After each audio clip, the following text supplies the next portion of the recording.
there's no one there to raise them if you did.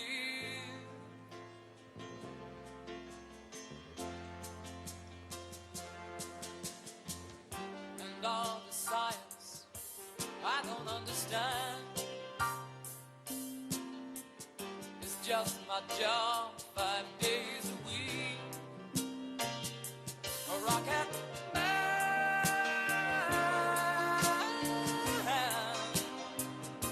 a rocket man.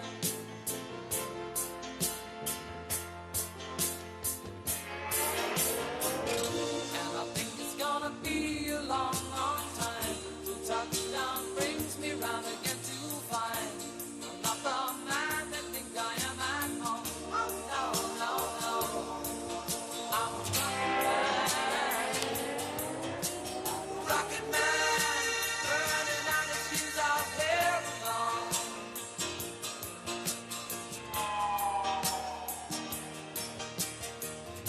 And I think it's gonna be a long, long time till touchdown brings me round again to find I'm not the man that think I am at home. Oh no, no, no. I'm a rocket man, burning out the fuse out here alone. And I think it's gonna be a long, long time.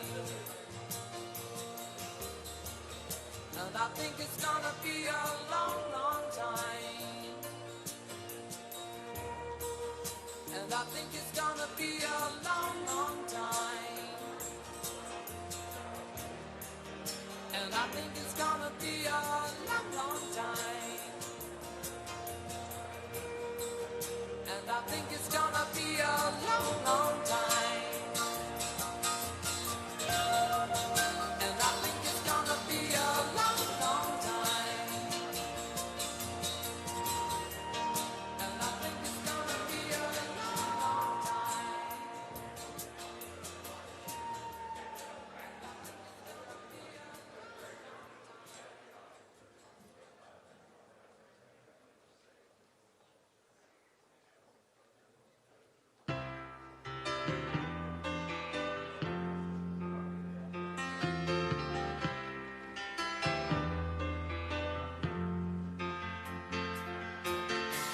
Don't wish it away. Don't look at it like it's forever. Between you and me, I could honestly say that things can only get better. And while I'm away, dust out the demons inside. Before you and me run the place in our hearts where we hide.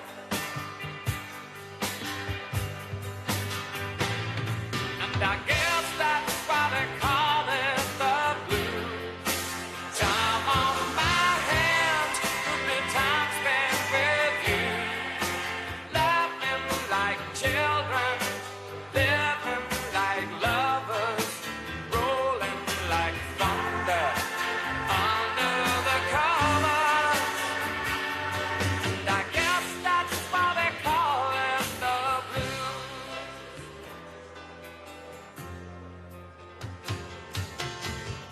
Just stare into space, picture my face in your hands.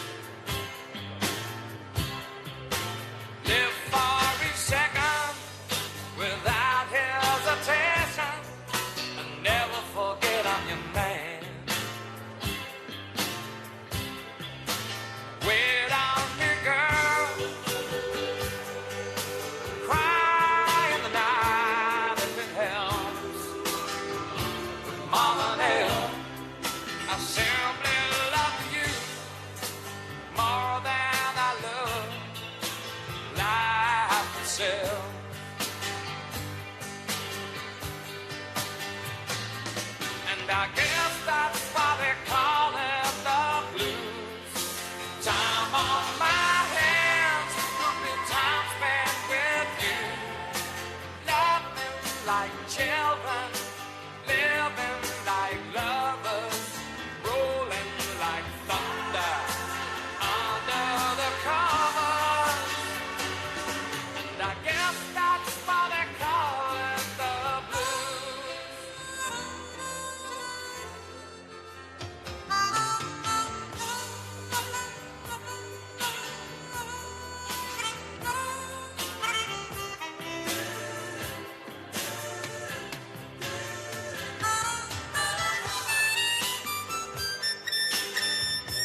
I guess that's why they call it the blues. And I guess that's why they call it the blues.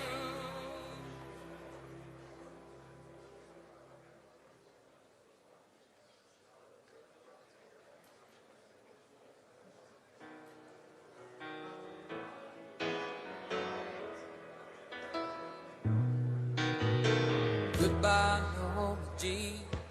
No, I never knew you at all. You had the grace to hold yourself like those around you crawl.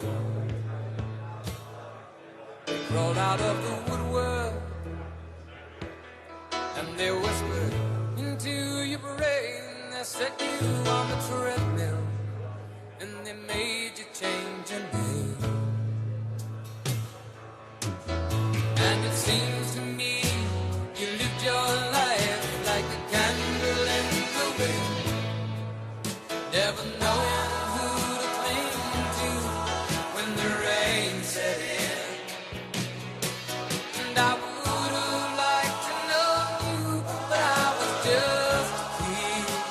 Your candle burned out long before your legend ever did.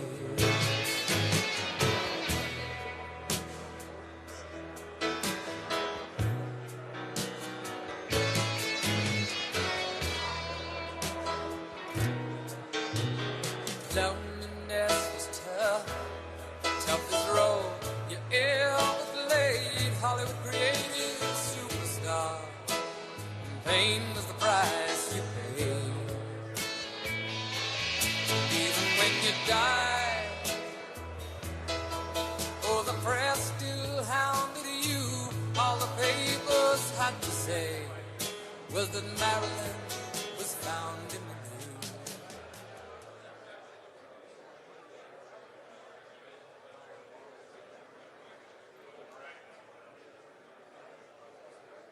Ladies and gentlemen, the 45th and 47th President of the United States, Donald J. Trump. And I'm proud to be an American, where at least I know I'm free.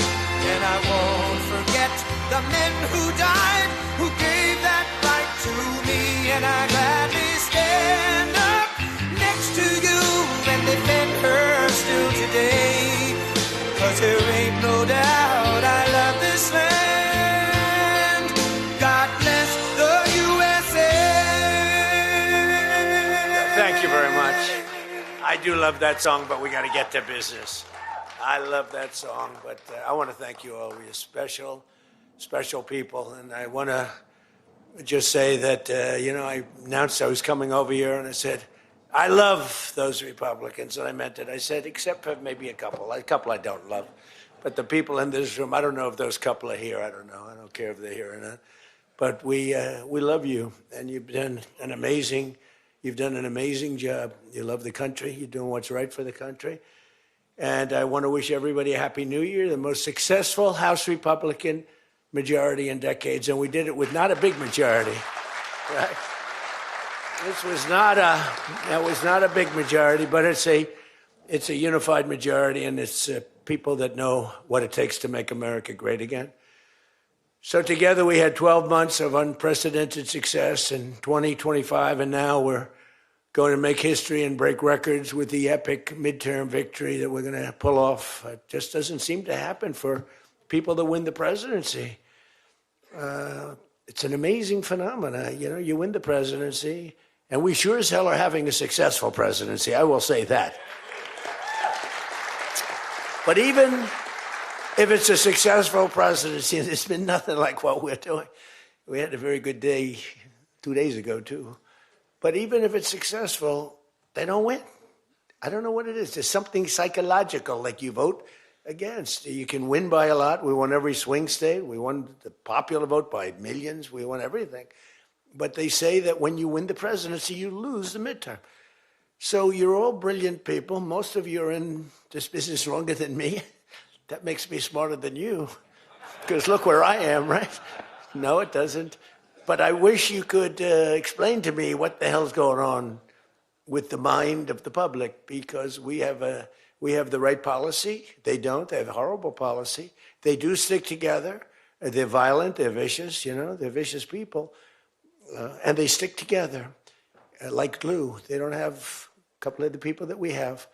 A couple of people, not too many, really very few. And that's why I want to just say that before we go any further, I want to express our tremendous sorrow at the loss of a great member, a great, great, great member, Congressman Doug LaMalfa, who passed away yesterday, as you probably have heard. And he was the leader of the Western Caucus, a fierce champion on California water issues. He was great on water. He wanted, release the water, he'd scream at him.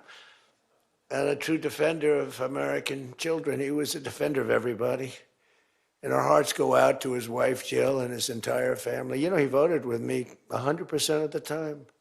And by the way, he wasn't a 3 o'clock in the morning person. Do you know what I mean by that? Where the speaker goes, sir, could you call up? Could you call? I said, what time is it, speaker?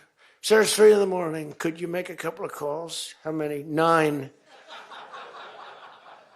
So I'd start calling 3 in the morning. I said, I shouldn't use any names. I'm just going to create problems. But hi, Jim, and I'm not talking about Jim Jordan. I never had a call 3 in the morning for him.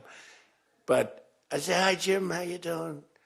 I just called to say hello, 3 in the morning. Okay, sir. Sir, you haven't spoken to me in 3 years, and it's now 3 in the morning, so I know what you want. You want my vote? And usually almost always they'd give it, but they wanted to be called. And with Doug, I never had a call. He was with us right from the beginning. I love those guys. I must say I probably love them the best, the guys that I don't have to call. They know we're doing the right thing. I have a couple that are going to be with us all the way, but they just want the call. They want love. They need love. They're more insecure than most of you. It's true. No, most of you are secure people. They're all laughing. No, most of you are secure people. I had a couple say, look, I could have Trump call me all the time. I just have to break his ass a little bit. And he'll be calling. But I appreciate those. We actually had a little party. We opened up a beautiful section of the White House in the Rose Garden, and we had a party for all of those people that I never speak to and vote for me. And, I spoke to Doug, but I didn't speak to him never had a problem. And I was really saddened by his passing and was thinking about not even doing the speech in his honor. But then I decided that I have to do it in his honor. I'll do it in his honor because he would have wanted it that way. He would have wanted it that way. He would have said, do that speech. Are you kidding me? Do the speech, big guy. But he was a fantastic person. Man, that was a quick one. I don't know quite yet what happened, but boy, it's a tough one. He was just with us. He was our friend, all of us, every one of us. And I also want to send our best wishes to Congressman Jim Baird and his wife, who are recovering from a car accident. They're going to be okay, but they had a pretty bad accident. And we're praying that they get out of that hospital very quickly. He's going to be fine. She's going to be fine, but it was a bad accident. And I want to thank the man who has been central to so many of our triumphs. He really has been. He's the guy that would call me to make those calls all the time. He's always working. And he's a nice person. He's a high quality person. But I want to tell you, he's a very tough cookie. I've seen both sides. Not often do I have to see the other side because he's just, by nature, he's a very fine, religious. I like that. He's a religious person. I like that. I like religious people. It usually means they're more honest. Sometimes it doesn't happen that way. I've had some real religious ones that did numbers on me, and I said, I'm going to get them someday. They got me by surprise, but it's usually good, okay, right? And his name is Mike Johnson, Speaker Mike Johnson.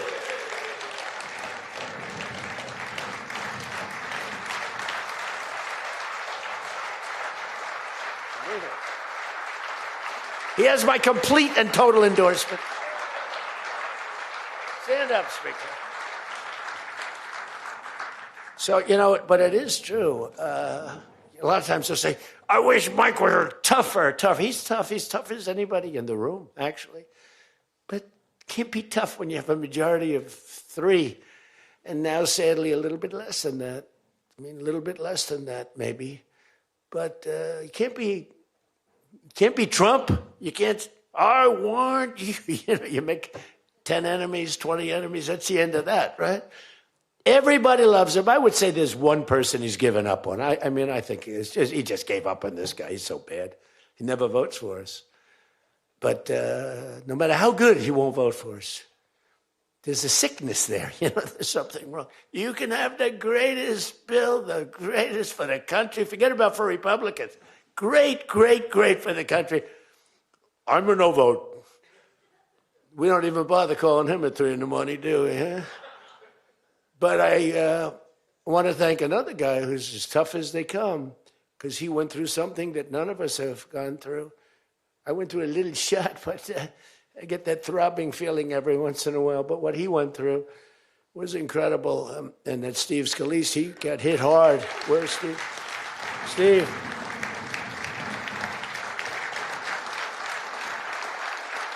He's a tough cookie. He was dead. I went to the hospital. His wife was crying so much. She was a mess. Oh, yeah, she loves you. That's the only thing I learned about Steve, that he has a wife who loves him. Because I've gone to hospitals where guys are in bad shape, and the wife couldn't care less. She's waiting. She's looking for the next guy. Who's the next guy down the pike? Who the hell is the next guy? He's died. I said, it's so bad. Oh, yeah. I had one where the dog died and the husband died at the same time. I said, it's so sad. Yes, I love this dog so much. She couldn't give it, and the guy left her a fortune. Can you imagine? I shouldn't have left her anything, but she was much more concerned. It's true. Oh, the dog was devastated. The husband, he was like an afterthought. Your wife loves you, Steve. She's a great wife. Another one who has a great wife, Jackie, is Tom Emmer, right? Look at you. You have a great wife, but you haven't been tested like these guys. You haven't. We don't want to test her, right? She's incredible. She's a strong, beautiful, great person. She's a great person. She actually liked me at the beginning when we were having little fights. We weren't even having fights. We just didn't know each other. And I heard he said something negative about me. He was sort of right about the subject, but you're not supposed to say ever, even though you're right. But Jackie was saying, I'm telling you, he's a great guy. He's good. He's going to be a great president, blah, blah, blah. She was fighting for me. And now I love this guy. He's great. She was right about both of us, I think, right? But Tom has been incredible. He's incredible at what he does. And he's a great team player. Your conference chair, Lisa McLean, is so strong and powerful and beautiful. Thank you, Lisa. Thank you. Thank you.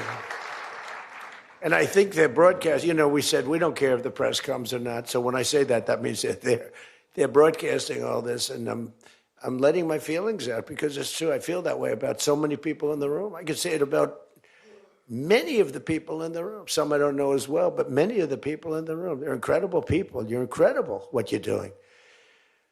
We also have another one, Richard Hudson, chairman, NRCC. Richard's always in there. Always with a smile. No matter what's happening, Richard.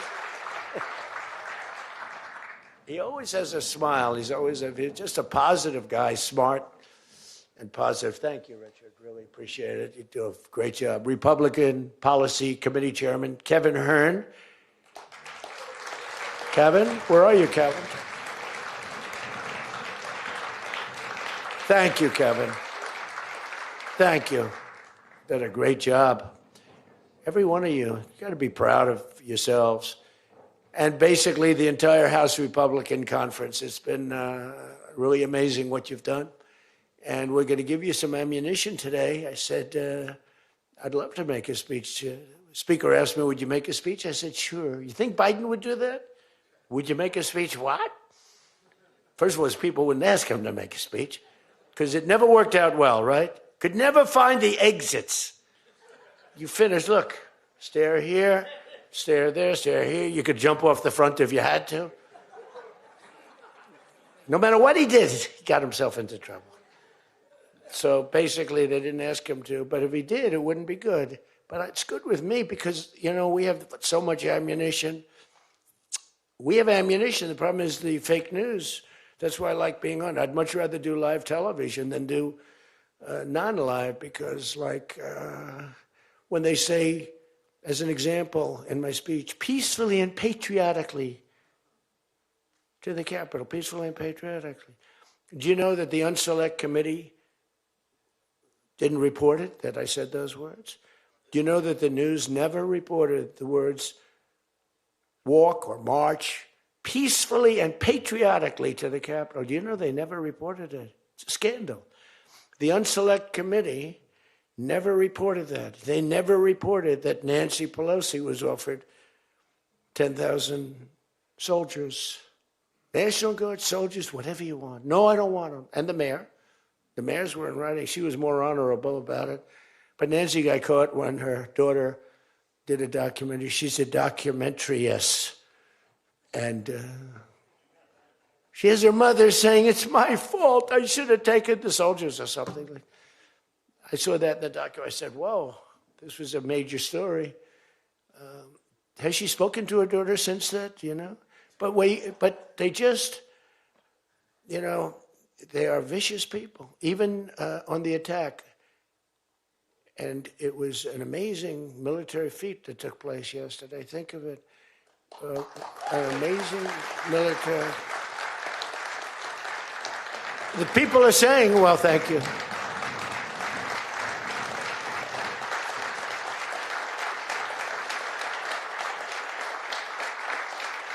You know, people are saying it goes down with one of the most incredible. It was so complex, 152 airplanes, many, talk about boots on the ground. We had a lot of boots on the ground. But it was amazing. And think of it, nobody was killed. And on the other side, a lot of people were killed. Unfortunately, I say that, soldiers. Cubans, mostly Cubans, but many killed. And they knew we were coming, and they were protected, and our guys weren't. You know, our guys are jumping out of helicopters, and you're not protected, and they were. But it was so brilliant. The electricity for almost the entire country was, boom, turned off. That's when they knew there was a problem. There was no electricity. Caracas, there's no electricity. It's not the only people with lights were the people that had candles. It was just off. So we sort of got them a little by surprise, but it was brilliant tactically. It was an incredible thing. But I watched where Schumer, he's such a bad guy. I mean, I've known the guy for a long time, and he's such a bad guy. You know, at some point they should say, you know, you did a great job. Thank you. Congratulations. Wouldn't it be good? I would say that if they did a good job. Their philosophies are so different, but if they did a good job, I'd be happy for the country. They've been after this guy for years and years and years. And, you know, he's a violent guy. He gets up there and he tries to imitate my dance a little bit. But he's a violent guy, and he's killed millions of people. He's tortured. They have a torture chamber in the middle of Caracas that they're closing up. But he's tortured people, and now what they do, the radical left, they actually have people, and it's hard to get them. They're all paid people. Most of these people are paid. You know they're paid when they have brand new, beautiful printed signs by like the highest quality printer, and you have a woman, free Maduro, and the sign is before we even did the attack. You know, free Maduro. Why do you want him freed? I don't know, but he should be free. Oh, she reads the sign. What does that say? It says free. Well, that's what I believe. And you know, you see the sign. It's like, Lisa, we should all have quality signage like that. The one thing I want their sign maker. The guy is great. He does beautiful signage. You know, the old days was better when they used to write out their own sign, wasn't it? They'd make a sign in the basement. They'd have an old broken board holding up a sign, and it's made with a magic marker, sloppy as hell, and it meant something. But today, when you have that yellow and black, they should use different colors a little bit. But the yellow is a beautiful shade of yellow. No, I want to find out who that is. I want him to work for the Republican campaign. He's much better than our guy, whoever the guy is. But the United States proved once again that we have the most powerful, most lethal, most sophisticated, and most fearsome. It's a fearsome military on planet Earth, and it's not even close. I've been saying it for a long time. Nobody can take us. Nobody. We don't want to have it. We don't have a discussion, but you read all and you see everything else. Nobody could have done that. Nobody has our weapons. Nobody has the quality of our weapons. The problem is we don't produce them fast enough. We're going to start producing them much faster. We're going to be very tough on the companies. We have the best weapons in the world, but it takes too long to get them, including allies. When allies want to buy them, they have to wait 4 years for a plane, 5 years for a helicopter. We're not letting that happen anymore. We're telling our defense contractors, you're going to start building faster. Guy makes... I have a big problem with it. I'm the king. I have sold more Boeings than any human being on earth. They gave me an award, Salesman of the Year. I said, what about Salesman of the in the history of Boeing? I've sold more Boeing planes than any man in history by far, probably over 1,000. Over 1,000 planes. I said, that's the good news. But why should they wait 3-4 years to get a plane? They should build them, get them immediately. The F-35s, it takes too long to get them. The Apache helicopter. I had India coming to me, sir, I've been waiting 5 years. We're changing it. We're changing it. India ordered 68 Apaches, and Prime Minister Modi came to see me. Sir, may I see you, please? Yes. I have a very good relationship with him. He's not that happy with me because, they're paying a lot of tariffs now because they're not doing the oil, but they are. They've now reduced it very substantially, as you know, from Russia. We're getting rich because of tariffs, by the way. I hope everyone understands that. They hate to report. We're going to have over $650 billion poured into our country or coming in shortly because of tariffs. They're finding all of these pockets of money. A couple of weeks ago, sir, we're off by $39 billion. Oh, is that good or bad? Meaning, do we have it or are we short of it? Sir, it's $39 billion that we can't account for. That means we have an extra 39. Yes, sir. I said, well, what are you saying? We just don't know where it came from. I said, check the tariff shelf. Sir, that tariff doesn't start until September. He said, no. It started about a month and a half ago. Check it. Comes back 25 minutes later. Sir, you were right. It came from tariffs. This never happened to us before, where we find plus 39 billion, not million, plus 39 billion. They were missing. We've taken in $650 billion or shortcoming, and that's because I'm being nice. If I want to be, and we have national security because of tariffs. And frankly, we have a big Supreme Court case. I hope they do what's good for our country. I hope they do the right thing. The president has to be able to wheel and deal with tariffs. Now, if you have the right president, it's good. You have the wrong president, if you have the wrong president, nothing's good. Tariffs are the least of your problems. We found that out for 4 years. We had the worst president, did the worst job. They had the worst policy. We have to even run against these people. Now, I won't say cancel the election. They should cancel the election because the fake news will say, he wants the elections canceled. He's a dictator. They always call me a dictator. Nobody's worse than Obama and the people that surrounded Biden. Not Biden. I don't think it was Biden. He didn't know what the hell was going on, okay? The election was rigged. He had no idea what happened. He still doesn't. The auto pen. And by the way, you ought to make a big deal out of the auto pen. The auto pen was your president because most of the things were signed by auto pen. And you're not allowed to do that. I signed very little. Now I just sign everything because it's just so crazy. But, like I had the other day, we elevated a general to 4 stars. I think you should sign that. That's a big deal. A general did a great job, was elevated to 4 stars. And I had the general in, and I signed it in front of him, held it up. You got to sign that. You can't give it to an auto pen. And you can always tell an auto pen. One thing, it has 2 little tiny dots. You know that? 2 little dots. You know what that's from? 2 pins. They go bing, bing. They're wonderful things. But you got to sign it. And the law is you have to sign it. If somebody's, telling the auto pen person, he has to be authorized by the president of the United States. Well, he wasn't. The guy barely knew the president. How many times did you speak to the president, right? He said 2. And they just spoke about the weather. It was like this. But he was never authorized to sign. And I think it's, 95% of the things were signed by AutoPen. You can tell because the AutoPen is a nice, clean signature, and his signature's a mess. The only thing he signed was, which is nice, was Hunter's pardon. That's the only thing that we can find that he signed. Most of it he didn't sign. So somebody's sending papers to sign, and he wasn't the president. First of all, the election was rigged. You ought to have voter ID. You ought to insist on it. You ought to insist on it. Can you imagine? In California, they not only don't have voter ID, but if an official at the voting booths, which they don't have, by the way, because it's all mail, if an official, a voting official, even asks somebody for voter ID, sir, would like to see your identification. Do you come from our country? They put him in jail for tampering with the election. Okay? We got to straighten this out before it gets too crazy.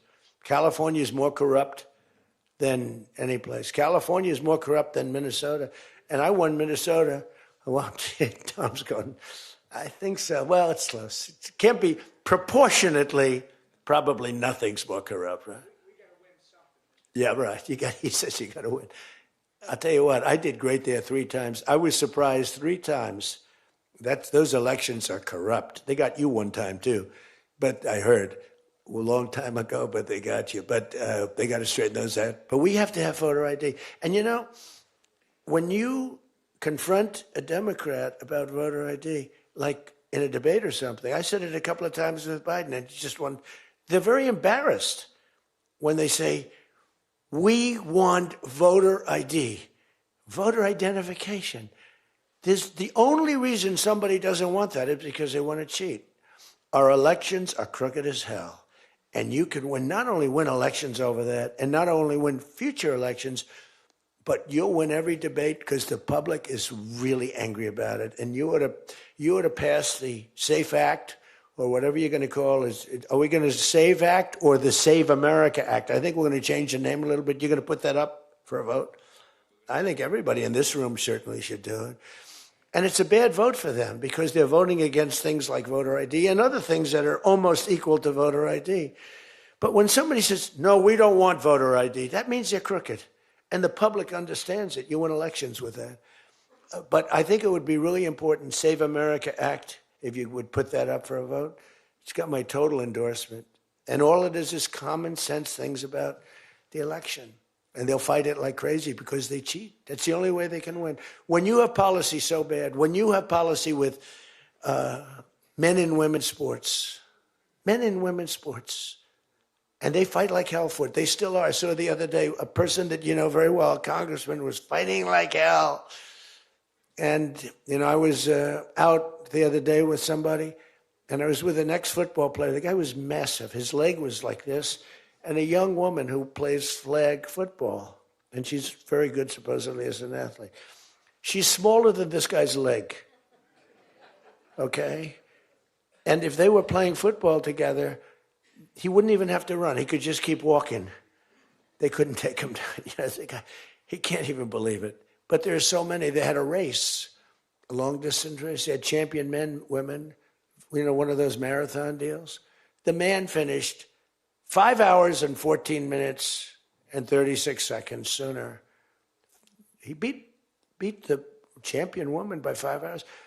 It's so demeaning to women. It's so ridiculous, right? It's so ridiculous. The weightlifting, take a look at the weightlifting records.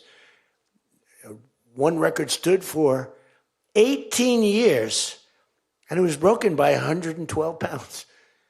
They couldn't get 1/8 of an ounce, you know? They'd put an 1/8 of an ounce on, and she's going to break the record for her mom, who's sitting in the front with her father. I'm going to break it.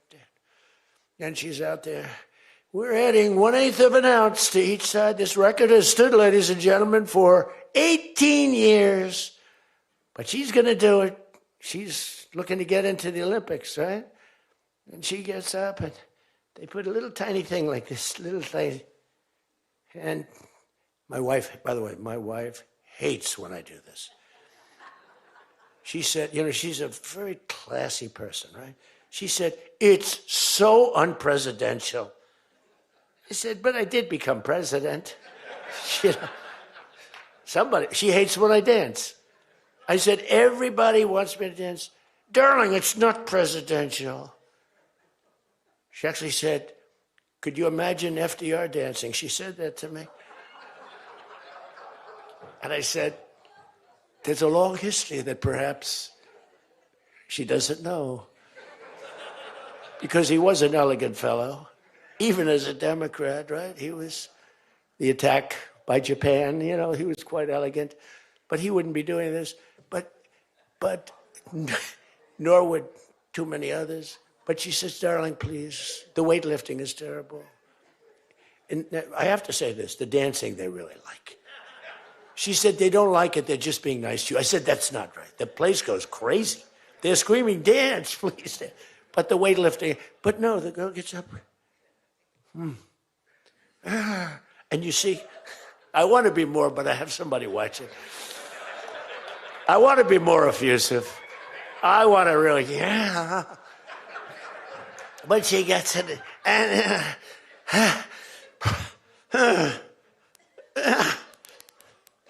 drops the thing, walks off the stage crying. Her mother's crying, her father's crying. Guy gets up. He said, have you lifted before? A little bit. And he walks up, bing. He could have gone ding, ding, ding, ding. I think it was 112 pounds, right? It's crazy. Or the beautiful boxer. They have boxing now. And that they have a young gentleman who transitioned. He was a very good boxer, but he wanted to be a woman, which is, to each his own. Because I want to be very liberal when it comes to these subjects. I'm trying to get that vote. It's not an easy vote to get. It's very tough for me to get it. But he transitioned, and he transitioned, and the girl was a champion boxer from Italy, remember? She got up, first round, he hit her, boom, with a left. A left, for those, everybody here knows about, but a left, Lisa knows better than anybody, but a left is defense. He goes, boom. She's like, oh my, she walked to the corner, remember? She didn't go down, but she did everything else. But she said, I've never been hit like that before. I don't want to go out again. You can do it. You can do it. Bang. She walked off. She said, he happened to win the gold medal, that young woman. He won the gold medal. There were two transition people. They both won gold medals. The whole thing is ridiculous. You have policy on your side. They don't have policy on your side. Right? You have policy. And I saw this guy fighting like hell. The swimming records is ridiculous when you look at the swimming, any records. It's crazy. And it's so demeaning to women. Women are the, and for a long time, they refused to talk about it. They were embarrassed to talk about it. Now they do talk about it. They talk about it openly. But they have the worst policy on everything, open borders. We want open borders. They still want an open border. We did the greatest job ever on borders. And I think they forgot it. My guy said to me today, I have a great guy, Ross. He's the greatest speechwriter. He said, sir, let's not mention the border. Nobody cares about the border anymore. Can you believe it? This was the biggest, this was the biggest thing there was. It says to me, nobody cares about the border because it has a shelf life. I fixed the border. I fixed it in my first term. But now I really had to fix it. It was much worse, when I came into office. Millions and millions of people were pouring into our country. And I fixed it. And my guy, who's incredible, says, people don't want to hear it, sir. You've done that. The problem is people forget that I did it. They totally forget. They were talking about the other day, we don't like Donald Trump on this. We don't like Donald Trump on that. And somebody just out of the blue said, well, he did an unbelievable job. Who cares about that? They're saying, that's been done. What do we do about that, Mike?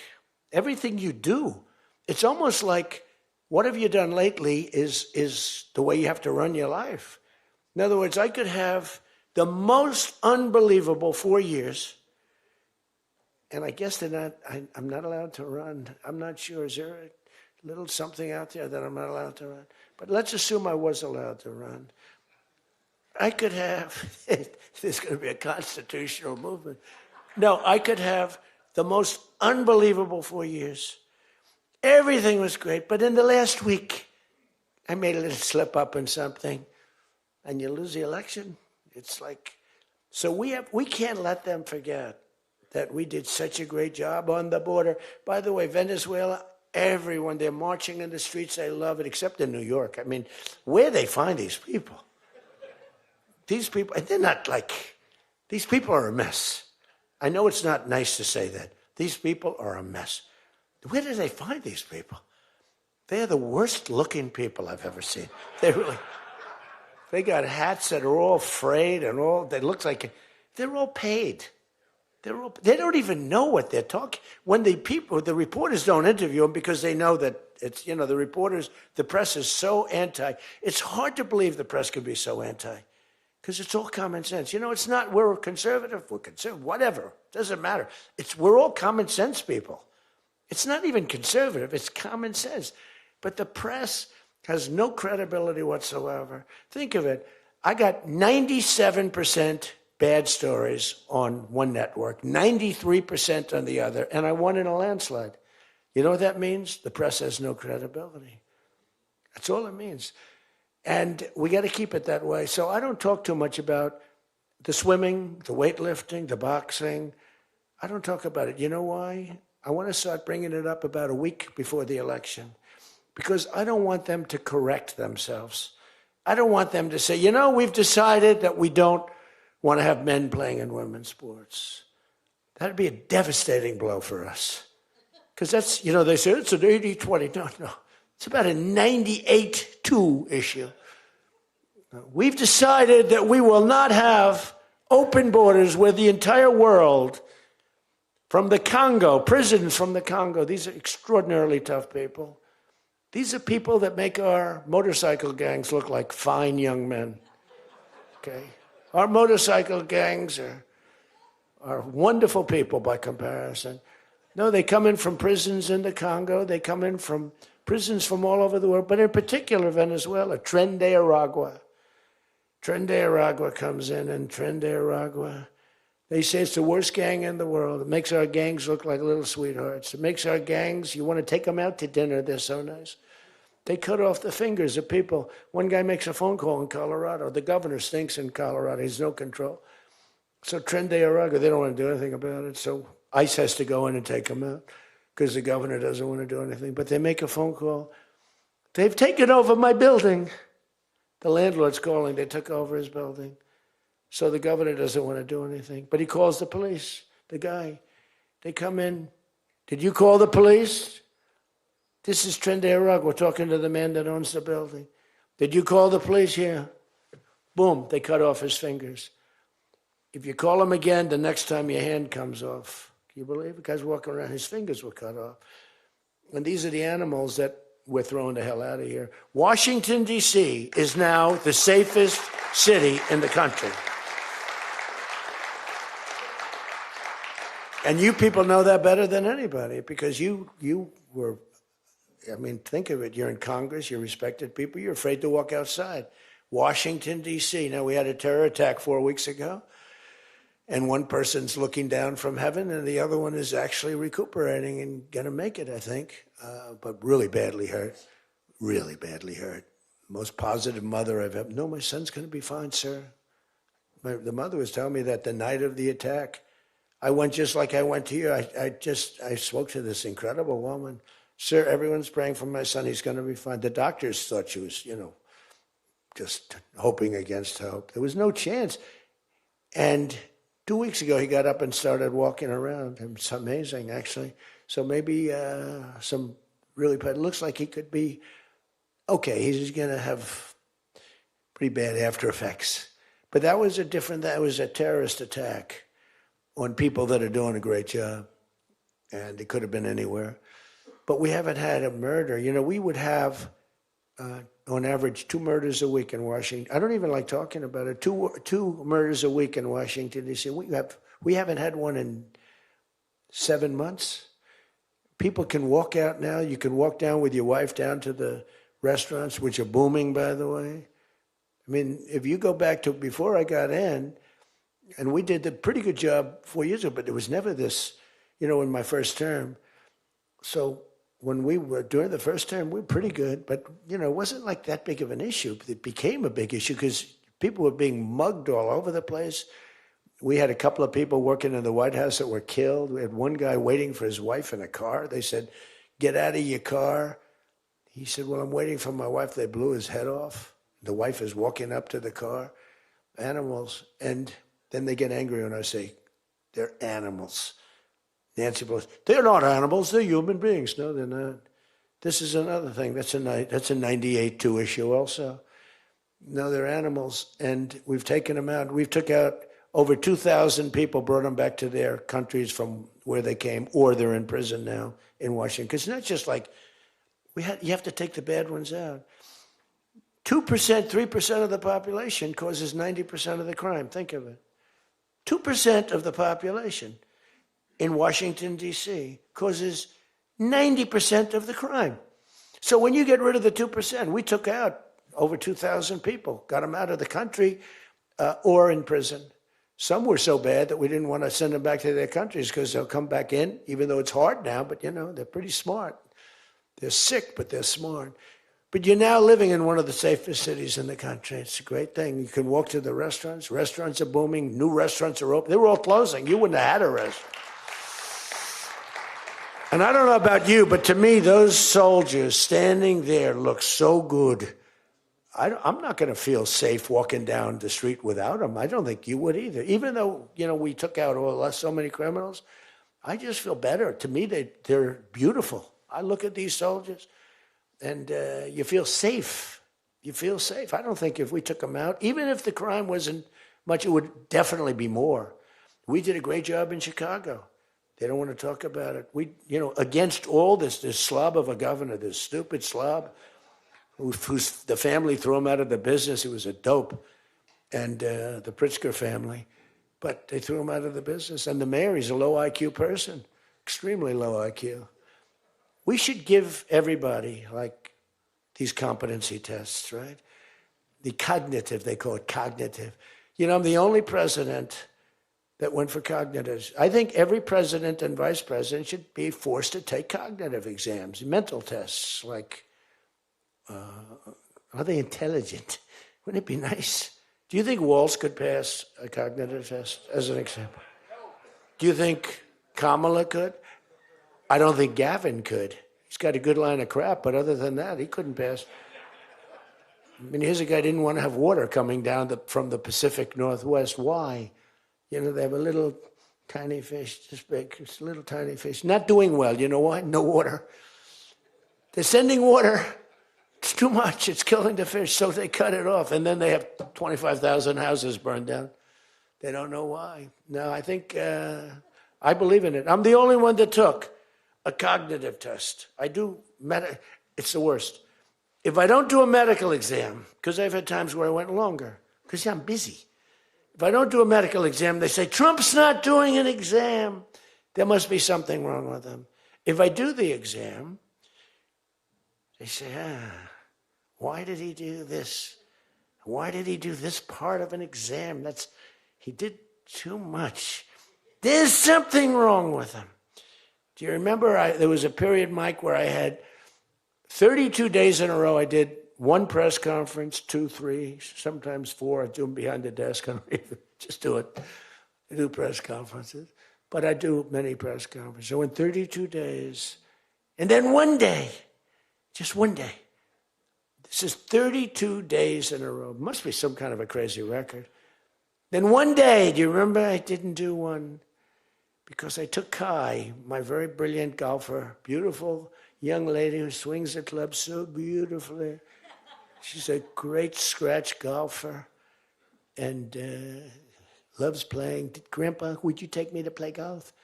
So I ran, I play golf in like record. I play speed golf. It's better that way. You know the expression? Miss it quick. No, I play speed golf, but I'm a good golfer. Everybody knows anybody that I've beaten in this group. But I love to play golf, but I don't get to play much. But I took off 2 hours, and the press couldn't find me. But they knew I was there because they follow me. And I was getting, are you okay? Guys are calling me up. Some of the guys in this room. Sir, are you okay? Yeah, what's the problem? There's a report, sir, that you're no longer with us. Remember that? No. The report was that I don't want to use the D word. It's such a horrible word. Dead. I don't like. There's a report, sir, that you're no longer with us. I said, well, I just hit a 280-yard drive. This isn't bad. And, it's one of the, and it took me a couple of weeks to get that one straightened out. The new one is they did a report in the fake news New York Times where I worked this day from early in the morning till late in the evening, but we don't give out a full schedule. It's like who the hell wants to give out a schedule to these people? But it's all work. And this, in particular, this day was brutal. I never got to leave the seat. You couldn't do anything. It was just one after another after another. And this went on from early in the morning till late in the evening. And my people gave out a report. He had lunch. They show a report, lunch with somebody. And they did a story. Donald Trump is slowing down. He only had lunch.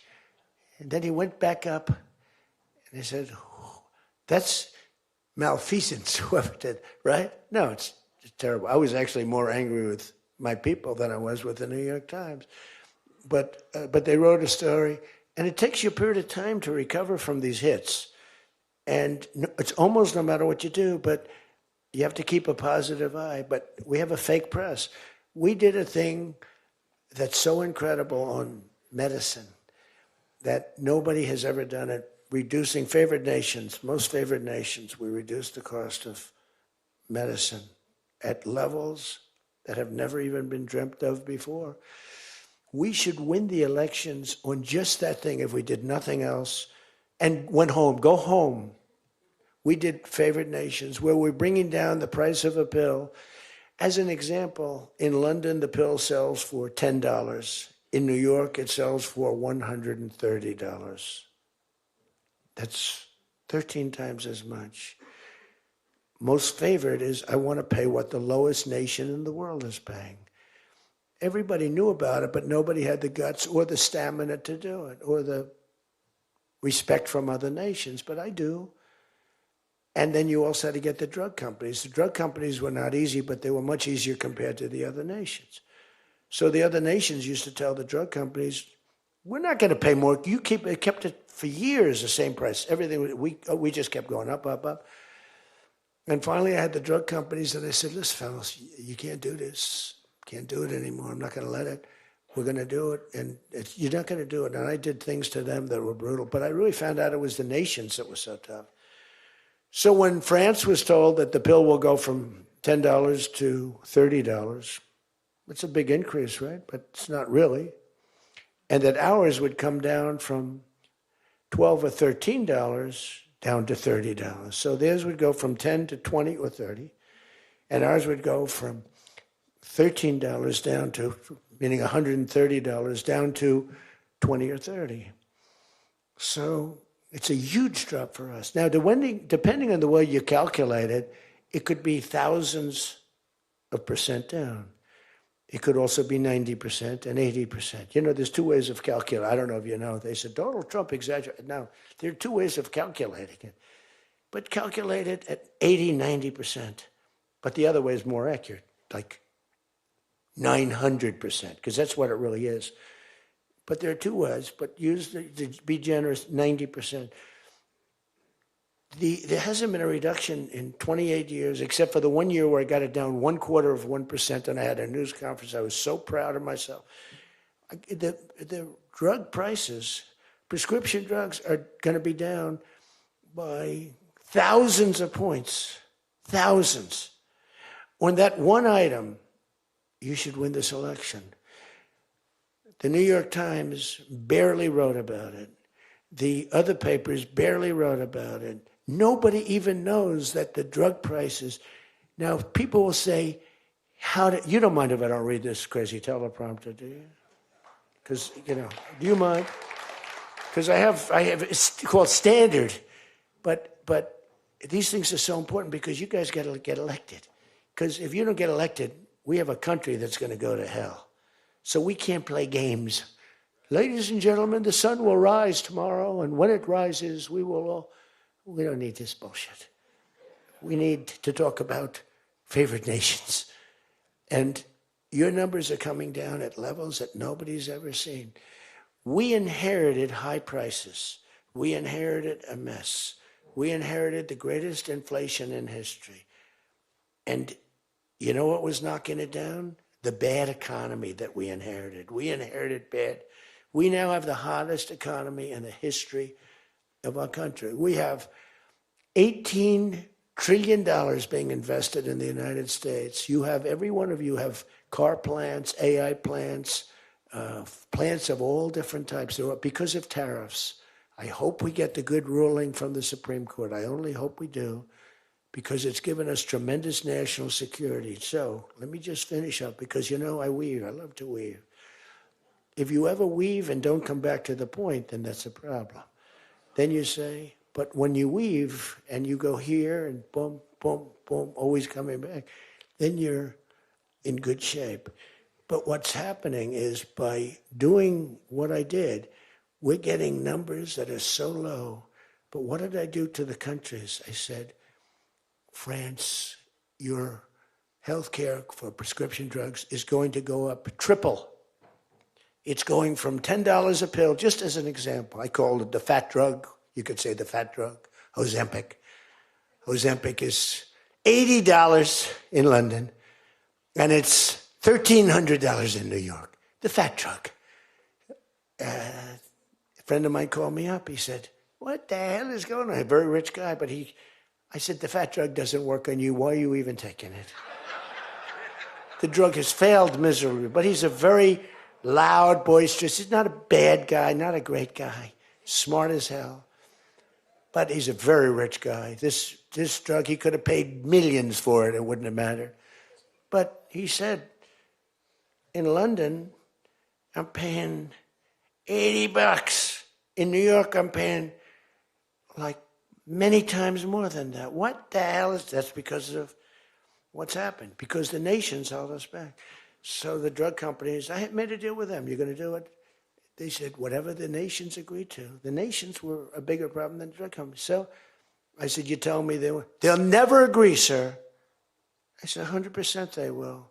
100%.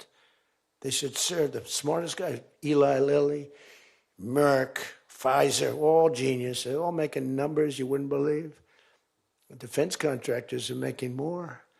That's why I'm going to say, you're making $45 million a year and you can't produce a frickin' helicopter for 7 years? We're going to talk to them about that. But I said to the France, I called up, as an example, France, just as an example, I like him, he's a nice guy. Emmanuel, you know Emmanuel Macron. I love the French accent. Emmanuel. They said, listen, you're going to have to raise your prices a little bit because we're paying 14 times more than you. That's a lot, right? We're paying numbers. In other words, we're making up for all of this deficit. No, Donald, I will not be able to. Mr. President, please excuse me. Most of the people call me Mr. President, except for people that don't respect me, they call me Donald, which are probably a lot of them too. But they said, no. Putin calls me Mr. President. She calls me Mr. President. Emmanuel goes, no. We will not do that. Yes, you will, Emmanuel, 100%, because I was told they wouldn't do it. And this is, you can take Emmanuel and add up Hans, you can add up Ludwig, you can add every name in the book. It's all the same. The answer is no. We're not going to double our drug prices. Not for you or anybody else. I said, yes, you are, 100%. We are not going to do it. No, you don't understand. 100%. You're going to do it and you're going to like it. They go, I don't understand. I've told you 5 times, why do you keep saying you're going to do it? Because I'm always right about, Trump is right about everything, right? I said, the hat. Trump is right about it. I have been right about everything. Got to keep it going. Is there wood up here? Hold it. I always like to, just in case. Trump was right about everything. And I said, so you're going to do it, Emmanuel? No, I'm not. I said, okay, here's the story, Emmanuel.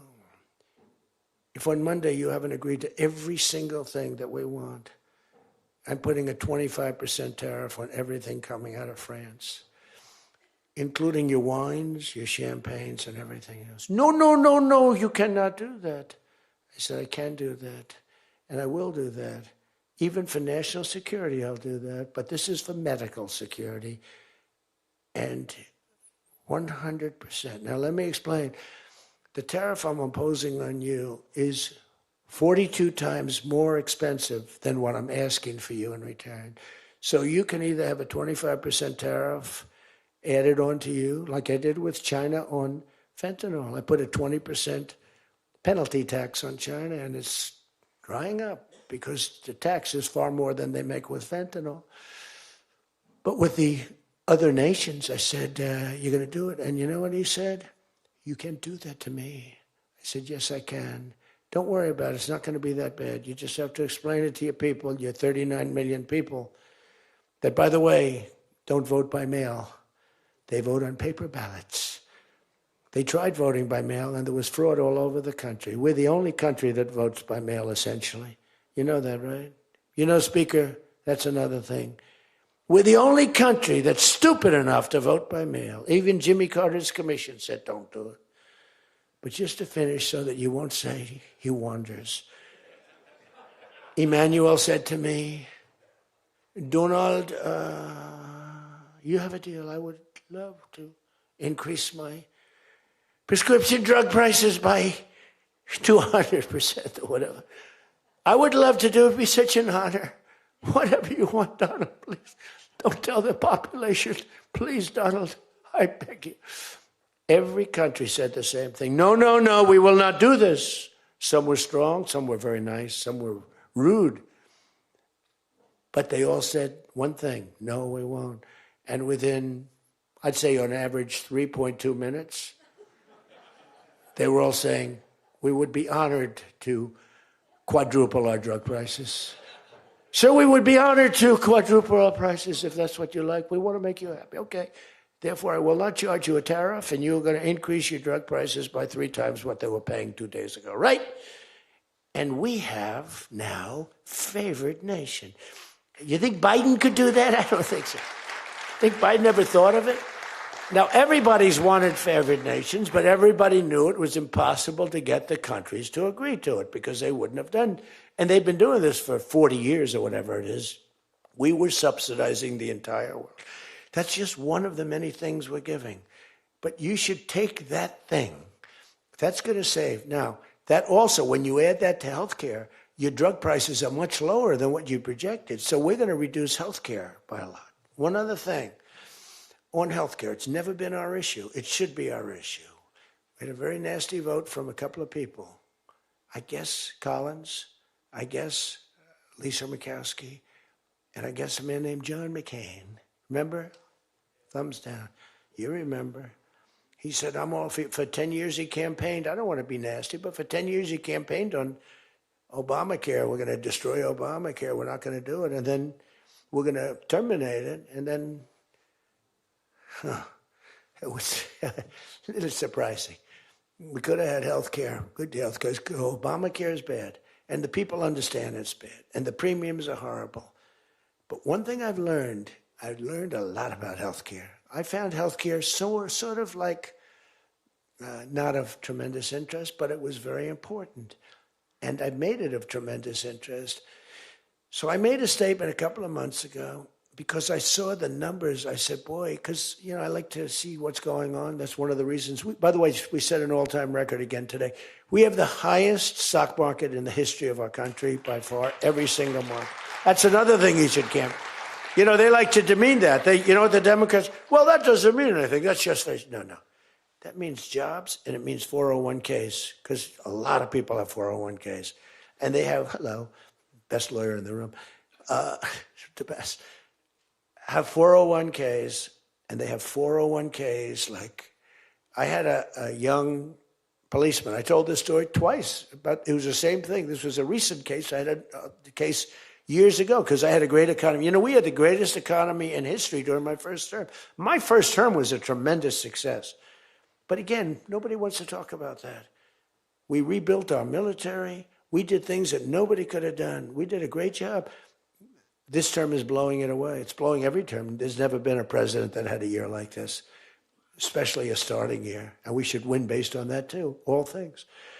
But the 401k, so there's a policeman, and he comes up, and he was guarding me along with lots of other people. Sir, I want to thank you. What? My wife thinks I am the worst investor in the world. And for the last year,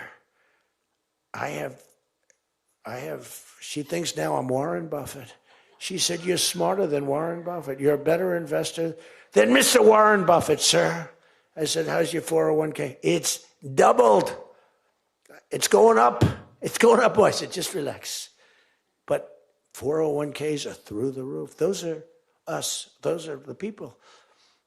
We have the highest stock market in history. 47 days out of 11 months. We have just a piece of the last month left for the first year. 47 days out of 11 months, we hit a new record. Well, we hit one last night. We hit another one today, I understand. But we hit one last night, a new record, brand new record. All exchanges, not just, Dow. Dow was up, but all of them. We have another record, that's the 47th time in 11 months that we've hit an all-time high. And the future, because we have more money coming into our country than any country has ever had by far. The record was about $3 trillion many years ago by China. We've got $18 trillion pouring into our country. You know why? Because of tariffs. Because if they build a factory, they don't have to pay any tariff. But if they make it in another country and they send it in, they have a very big tariff to pay. So they can't pay that tariff. So what they do is they come in and they're building. By the way, this is what China did to us for many years. It's just reversing it. Other than we have a great product. We were losing our product though. Tell you what, if I had lost this election, if you had Kamala, it's the same thing, Joe and Kamala, I call them equals. If you had Kamala come in, I believe that our country would have been Venezuela on steroids. I used to say that during the campaign. If I don't win, we're going to have Venezuela. So we have 18 trillion coming in. I think we could hit 20 trillion by the time the year is up, right? It's less than 1 year, 18 trillion. The record is $3 trillion. $3 trillion is a lot of money. 18 trillion is not even thinkable. That's all investment. That's building factories. That's building plants. You know how many car factories we have? Half of you guys are having car factories. Where you are, Louisiana is doing great. Georgia, right next to you, is doing great. Hello. Nice guy. All nice people. Actually, in this room, I can't see it. Is there anybody I'm supposed to dislike in this room? I think that a couple of people maybe didn't show up. There's only one that I really dislike. I mean, the same person that Mike gave up on, because there's something wrong with him. He's a sick person. But there's only one, really. The others, you just have to understand them. They have some problems too. But you just have to sort of go with them and understand them, feel sorry for them, advise their family, are they okay? Because what we're doing is right. But $18 trillion, car plants being built. I was in Japan. Somebody admonished me, he shouldn't be traveling. I don't like to travel. But when I travel, I make a lot of money for the country, not for me. For me, I don't care. I have a much higher purpose. I have plenty of money. I don't need money. I don't want money. I want to make money for the country. And like I did with Intel. Intel came in. They had a problem. I said, I can solve the problem, but I think you should give the United States 10% of your company. He goes, whoa. I said, yeah, I think I can help you with the problem, but you got to give the United States, not me. Sometimes I'll say, give me, but when I say me, I'm talking about, I'd love to accept it, but I don't think that law enforcement would like that, right? I'm very cognizant of law enforcement, perhaps more than anybody in history. Actually, a friend of mine who's really smart said, you know, you've got to be the most honest guy in history because you have been examined, your books, your records. I have a big business. Every record, I had these Democrats hired the biggest accounting firms, the biggest law firms, the biggest. I went through years of abuse. And here I am. They didn't find anything wrong, remember? We want his tax returns for years. We want his... Finally, the Supreme Court, shockingly, I'm the only one. This couldn't happen to anybody else. You have to give your tax returns, right? I gave my tax returns. They're from here to here. It's a big business. It's a great business. And I built a great business, like much bigger and better than anyone even understands. But I gave my tax returns. They go from here to the ceiling practically. They got them. Headline, Trump to give tax returns. Supreme Court ruled I had to give my tax return. Can you believe it? Everyone said, you're not supposed to do that. And by fighting, they think you're trying to hide something. You know, naturally. I gave my tax returns. That's the last we ever heard. They hired the biggest accounting firm in the world, most powerful lawyers in the world. They spent millions and millions of dollars going over those returns. There hasn't been one story that I did anything wrong. So this friend of mine who's highly sophisticated, rich guy, smart guy, said there's nobody that I know that could have gone through an examination like that and not ended up in prison. Nobody ever had to suffer like I did. Nobody ever did that to anybody else. You know, there was an expression, Andrew Jackson was the most abused president in the history of the United States. You know who second was? This is before me. You know who second was? Abraham Lincoln. But he had a civil war, so we have to give him a pass. But Andrew Jackson was treated horribly. He was a great general and a good president. So bad that his wife died. I mean, his wife died. They were horrible. But I just saw a report came out the other day. I blow them away. He never got impeached twice. I got impeached twice or nothing. On a perfect phone call, remember? Perfect phone call. Tim Scott, who's a great guy, great, wonderful guy, South Carolina, straight guy, right? He is a good guy, good person. He's an honest person. He read a transcript. Thank goodness I had a transcript. Essentially, the call was taped because they tape calls. I didn't even know. So was that call taped? Yes, sir. I said, oh, well, bring it down. I don't even know. And we read the transcript. It was perfect. It was so good. I told Ukraine not to cheat. And if you see any cheating, report it to the Attorney General of the United States. That was my call. They said, he was trying to intimidate. All I said is, don't cheat. And we have a signed agreement that Ukraine can't cheat. You know that. It's the only country we have actually a signed. They violated the agreement many times, I would tell. You'll find out. I was right about that too. But nobody's gotten cheated. But this guy said to me, for you to have escaped. But the one thing, and I'll just end it, because Jim Jordan back there, world champion wrestler, 128-1. Whatever happened to the one guy? The Russian. He lost to, how dare you lose to a Russian? Do you know the more impressive record for Jim? Because I'm a big sports person. I love sports. Jim went to high school.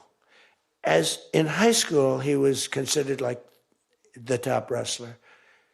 But he was undefeated in high school. Now, what that means is that as a freshman, he was beating seniors. Is that true? Were you actually undefeated? Seriously, were you undefeated in high school?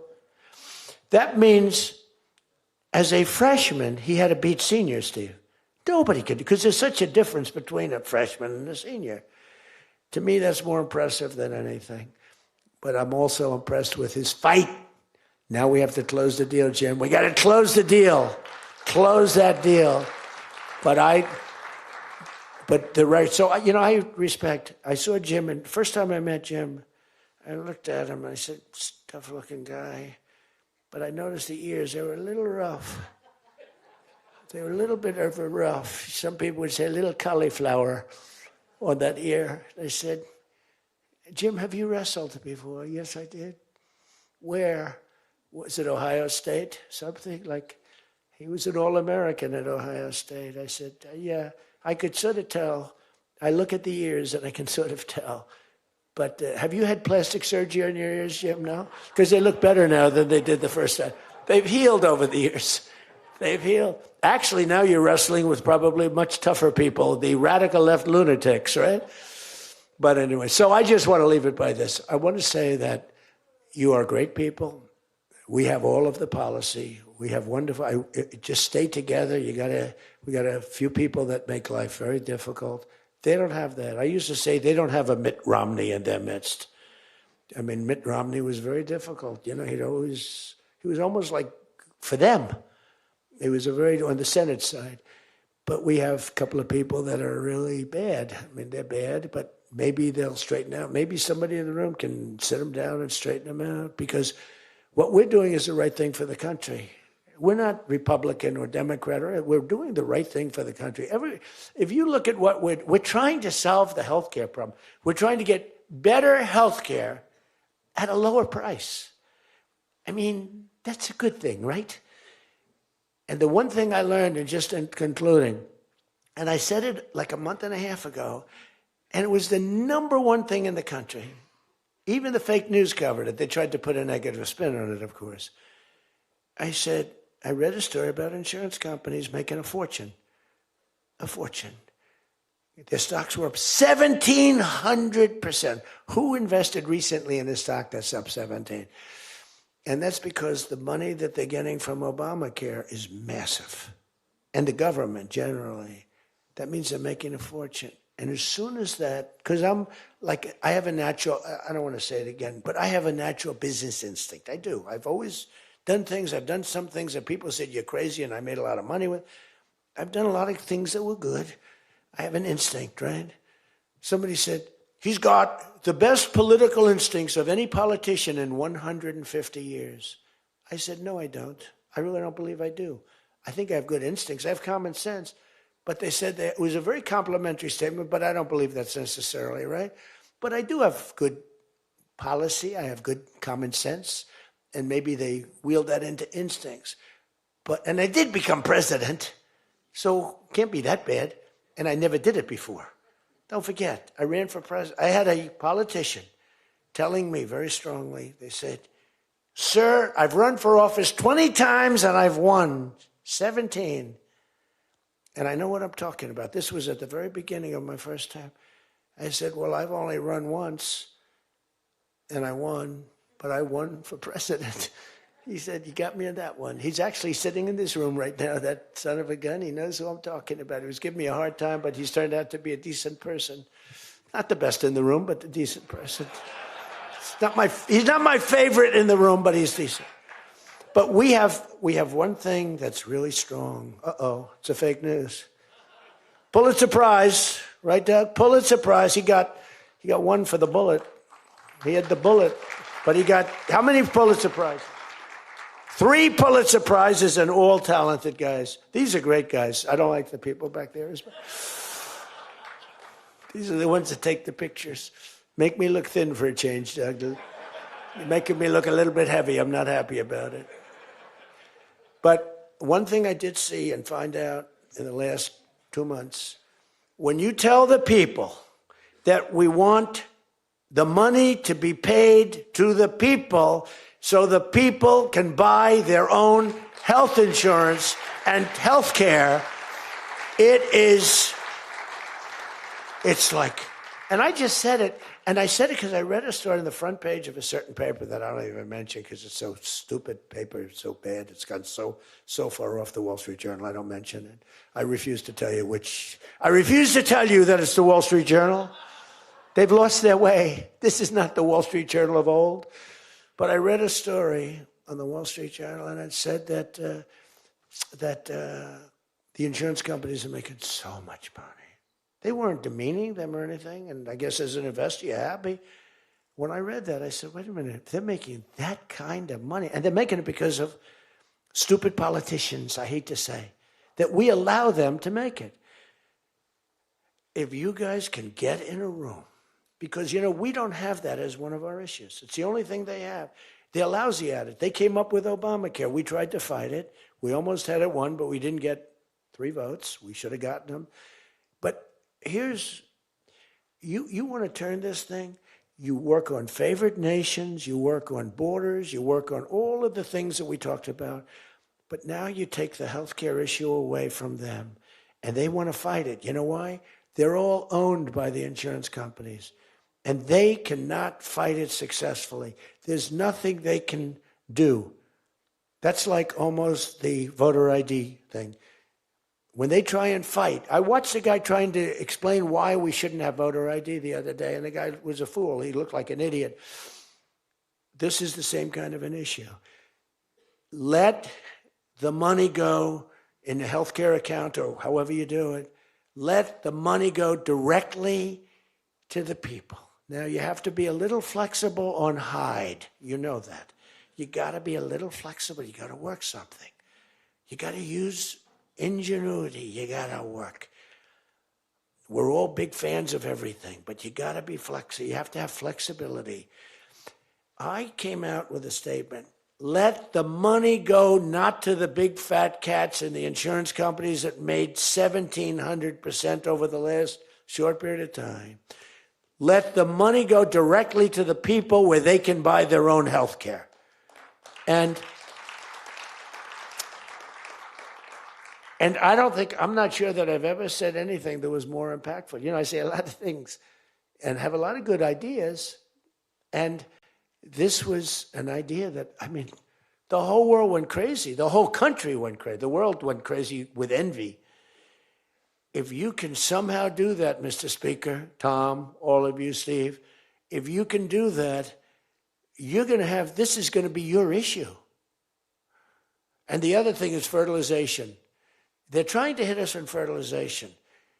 They were dead on fertilization when I got a call from a very wonderful young senator from Alabama saying they had just lost a case. And the case, I've never been met with such scorn. Friends of hers were just going crazy. And I said, explain the issue to me. And it was on IVF, the fertilization. A judge ruled against and said all fertilization places have to be closed down, like immediately. It would have been a disaster. And fortunately, I picked it up, and we owned the issue. But now I understand they're trying to make a case on fertilization. You can't let them do that. Very important issue. All of these issues are very important issues. But you can own healthcare. Figure it out. Let the money go directly to the people. It goes in a healthcare account. There are numerous things you can do, but you have to let no money for the insurance companies. I'm going to meet with the insurance companies. I said, I'm going to meet with them because I met with the prescription drug companies. And that's when I found out what was going on with the fact that we were paying 10 and 13 and 14 times more money than Europe and other places. I learned that at the meeting. Now, I'm going to meet with them in a few days. I'm meeting with them all, 14 companies. I'm meeting with them all. I'm also meeting with oil companies. Let's go. You know what that's about. We've got a lot of oil to drill, which is going to bring down oil prices even further. But if you can come up with health care, remember this, where the money goes to the people, you have just owned, they can't fight it. They're owned by the insurance companies. You guys don't get money from the insurance companies. They do. They get a massive amount of money. It's their biggest donor. They're going to try and fight you, but they can't win the fight. If you explain it, the money goes directly to the people. That's going to be your issue. The other thing is energy. Your energy prices have come so far down since that president. And nobody wants to, I saw on television, energy prices are down 3%. No, they're not down 3%. They were $3.50 and $4. It's now $1.99 a gallon in many stations, and it's going down further. And that's like a massive tax cut. And that's the other thing, tax cuts. No tax on tips, no tax on Social Security, no tax on overtime. Now think of this, no tax on tips, no tax for seniors on Social Security, no tax on overtime. You're allowed to deduct if you buy a car and you take out a loan on the car. For the first time ever, middle-income people, all people can deduct, but they never got a deduction before like this. It's only for rich people, they got them. They have so many deductions. You're allowed to deduct the interest against your taxes. Nobody thought it was possible. It's going to be phenomenal for the car companies, but it's even more phenomenal for the people. It's like getting it's like paying half for the car. All of these things, you have so much ammunition. All you have to do is sell it. Taxes. But the one thing they know about the taxes, I call it the great big beautiful bill. I think it's even better. But the great big beautiful bill is just that. There are so many goodies in the bill, you have to get the word out. Because the people in the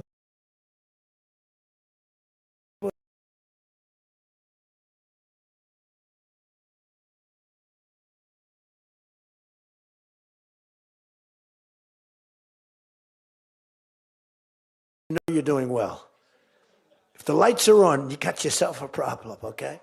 I see that little red light. That light goes on. If that light, that's bad, isn't it? If that light goes off, you know that you're doing a good job because you're fighting the Democrats and you're fighting the fake news. And it's amazing that they can be so stupid. And they don't have credibility anymore, and you can beat them. I mean, it's the old thing that, never fight the news, but you have no choice because it's almost like they become radicalized. But you are fighting the news, but you can beat them. That's why I'm standing here. I mean, I had Kamala. I was beating Joe by 30 points, and then they changed him. That's like a fighter in the ring. He's losing, and they said, let's put somebody else in to take his place. Very unfair. They changed in the middle of the election. They said, he's going to lose, so let's give somebody else. And fortunately, she was just as bad as him. Probably slightly. I don't know. Would you say as bad or worse? Close. Pretty close. But it took 6 weeks. It was a honeymoon period. 6 weeks. It took 6 weeks to find out that she didn't have what it takes. But you got to win the midterms. Because if we don't win the midterms, it's just going to be, they'll find a reason to impeach me. I'll get impeached. We don't impeach them. You know why? Because they're meaner than we are. We should have impeached Joe Biden for 100 different things. They are mean and smart. But fortunately for you, they have horrible policy. They can be smart as can be. But when they want open borders, when they want, as I said, men and women's sports, when they want transgender for everyone, bring your kids in, we're going to change the sex of your child. Just send them our way. In some cases, like in Minnesota, they don't even tell the parents. Is that right? And nobody believes it when I say it. I think we have 6 states. Nobody, am I correct? Okay, Tom Emmer said yes, so. But it's true. Where the kid comes back, they keep the kid. They operate on the kid. They don't tell the parents. It's not believable. We have great, solid, common sense policy. They have horrendous policy. What they do is they stick together. They never have a no vote. They impeached me. I never knew I was going to be impeached. I get a phone call, you just got impeached. I said, what does that mean? It took them 10 minutes. They impeached the president of the United States, who did a damn good job. I rebuilt our military, Space Force, I got everything. I did a lot. They impeached me for nothing, twice, for nothing. Fortunately, you were on our side, and we were unanimous. And the second time, the few people in this little group, like Rice and this, they're all gone. Every one of them is gone, except one that we're going to sort of let ride with. Some guy that has a state that you might as well just let him ride. But think of it, everyone's gone. Everyone's gone. It makes me feel so good. I don't want to feel vicious, but I'm so happy that everyone. And they're seriously gone, too. They lost in landslides. This guy named Rice, he lost by 48 points, right? Remember him? Oh, no, there he is. What a job you did, Mr. Fry. Congressman Fry. I looked around for somebody. It's true, this was a good choice. We've made some bad choices, too, because you have to do it. I said, who the hell can run against this guy, Rice? It was a Trump plus 40 district. They had riots around his house that night. You know, he voted, I vote to impeach. And that night they had riots. So they said, who the hell? Just give me somebody. A warm body. And then, no, it has to be a living, breathing person. And then if I could get a genius, it would be good. And we got a guy who is so good. He's been, I think, are you happy with him? I think so. Stand up, bro. He's great. I said, where does he come from? He's like a senator, state senator or something. I said, all right. I spoke to him one time. I said, you're accepted. But little did I realize how good he was. You did a great job. You've done a great job, and the people love him. So he has done a great job. I just want to say this. I haven't read one word on this thing. Who the hell else could do this? And I think I gave you something, and it's a roadmap to victory. You have so many good nuggets. You have to use them. If you can sell them, we're going to win. Because we've won 2 races in like 50 years. It's, for whatever reason, I don't know why, but just don't fight it. It doesn't make sense. There've been 2, and they were unusual circumstances. So whether it's a Republican or Democrat, whoever wins the presidency, the other party wins the midterm.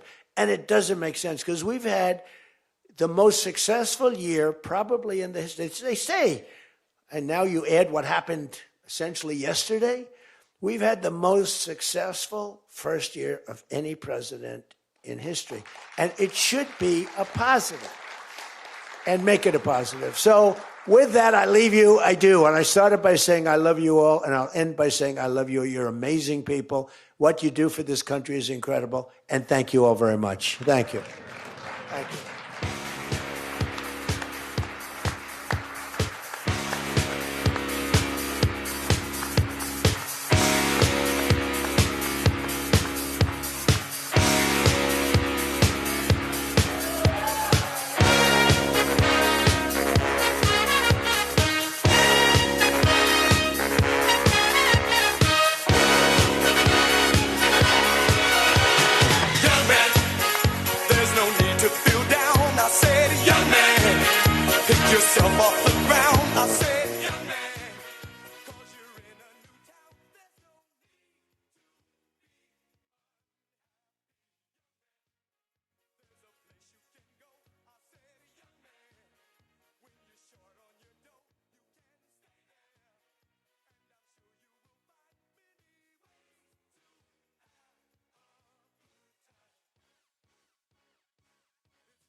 大家好，我是主播周玉琴。很多的朋友告诉我们，太阳星全效克菲尔益生菌帮助了睡眠品质。